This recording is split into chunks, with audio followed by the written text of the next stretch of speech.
हेल्थ्स rainbow private limited. Advance fish panel 10 marker. Advance fish panel 10 marker क्या है? Fish का मतलब है फ्लोरेसेंस इन सिचु हाइब्रिडाइजेशन। यह एक खास तरह का जेनेटिक टेस्ट है। इसमें माइलोमा कोशिकाओं में मौजूद क्रोमोसोम्स में होने वाले बदलावों को देखा जाता है। एडवांस का मतलब है कि यह एक विस्तृत टेस्ट है और 10 मार्कर का मतलब है कि ये 10 अलग अलग महत्वपूर्ण जेनेटिक क्षेत्रों या क्रोमोसोम पर होने वाले बदलावों की जांच करता है जो मल्टीपल माइलोमा में अक्सर देखे जाते हैं। यह मल्टीपल माइलोमा में क्यों किया जाता है? ये टेस्ट डॉक्टरों को मल्टीपल माइलोमा की जेनेटिक इंफॉर्मेशन को समझने में मदद करता है। इससे ये पता चलता है कि कैंसर में कौन से खास क्रोमोसोमल बदलाव हैं। ये जानकारी बीमारी के जोखिम, रिस्क का पता लगाने और सही इलाज का चुनाव, ट्रीटमेंट सिलेक्शन करने में बहुत महत्वपूर्ण है। जेनेटिक इंफॉर्मेशन को समझने में मदद करता है। इससे ये पता चलता है कि कैंसर में कौन से खास क्रोमोसोमल बदलाव हैं। ये जानकारी बीमारी के जोखिम, रिस्क का पता लगाने और सही इलाज का चुनाव, ट्रीटमेंट सिलेक्शन करने में बहुत महत्वपूर्ण है। 10 मार्कर का क्या मतलब है? ये कौन कौन से मार्कर होते हैं? 10 मार्कर का मतलब है कि टेस्ट 10 अलग अलग जेनेटिक लोकेशंस पर होने वाले क्रोमोसोमल बदलावों को देखता है।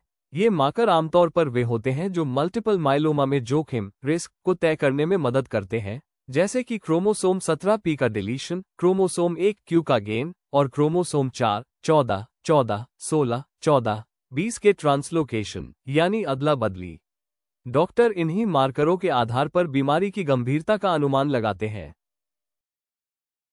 ये टेस्ट एनजीएस पैनल से कैसे अलग है? फिश क्रोमोसोम के बड़े हिस्सों में होने वाले बदलावों, लार्ज क्रोमोसोमल चेंजेस, जैसे कि डिलीशन, हिस्से का गायब होना, गेन, हिस्से का बढ़ना, या ट्रांसलोकेशन, हिस्सों का आपस में बदलना, को देखता है। यह मुख्य रूप से इन संरचनात्मक बदलावों, स्ट्रक्चरल चेंजेस, पर केंद्रित होता है।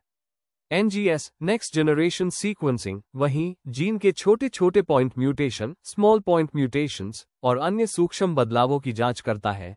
ये पूरे डीएनए अनुक्रम, डीएनए सीक्वेंस, को पढ़ता है। दोनों टेस्ट अलग अलग तरह की जानकारी देते हैं और अक्सर एक दूसरे के पूरक, कॉम्प्लीमेंट्री होते हैं, यानी एक साथ इस्तेमाल होने पर बेहतर तस्वीर देते हैं।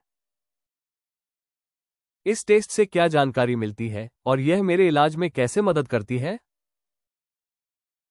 फिश पैनल से पता चलता है कि आपके माइलोमा कोशिकाओं में कौन से खास जोखिम वाले क्रोमोसोमल बदलाव, हाई रिस्क क्रोमोसोमल एब्नॉर्मैलिटीज हैं। इस जानकारी से डॉक्टर ये तय कर पाते हैं आपकी बीमारी कितनी गंभीर, अग्रेसिव है, कौन सा इलाज, ट्रीटमेंट सबसे प्रभावी होगा, जैसे कि कुछ खास दवाएं या गहन उपचार। भविष्य में क्या होने की संभावना, प्रोग्नोसिस है। टेस्ट के लिए सैंपल कैसे लिया जाता है? फिश टेस्ट के लिए आमतौर पर बोन मैरो का सैंपल लिया जाता है, जिसे बोन मैरो बायोप्सी कहते हैं। ये प्रक्रिया अक्सर कमर की हड्डी, पेल्विक बोन से की जाती है। कुछ मामलों में खून का सैंपल भी लिया जा सकता है, लेकिन बोन मैरो का सैंपल ज्यादा सटीक होता है। क्या इस टेस्ट से कोई जोखिम या परेशानी होती है?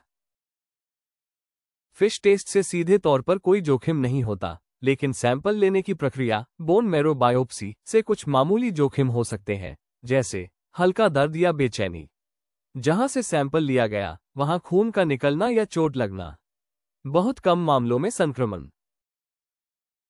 टेस्ट के परिणाम आने में कितना समय लगता है? हाँ, ये टेस्ट पैनल भविष्य में होने वाली समस्याओं का अनुमान लगाने में मदद कर सकता है। उदाहरण के लिए, अगर कैल्शियम का स्तर बढ़ रहा है, तो ये हड्डियों के नुकसान का संकेत हो सकता है।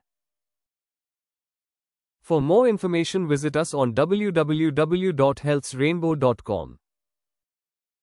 Healths Rainbow Private Limited, thank you.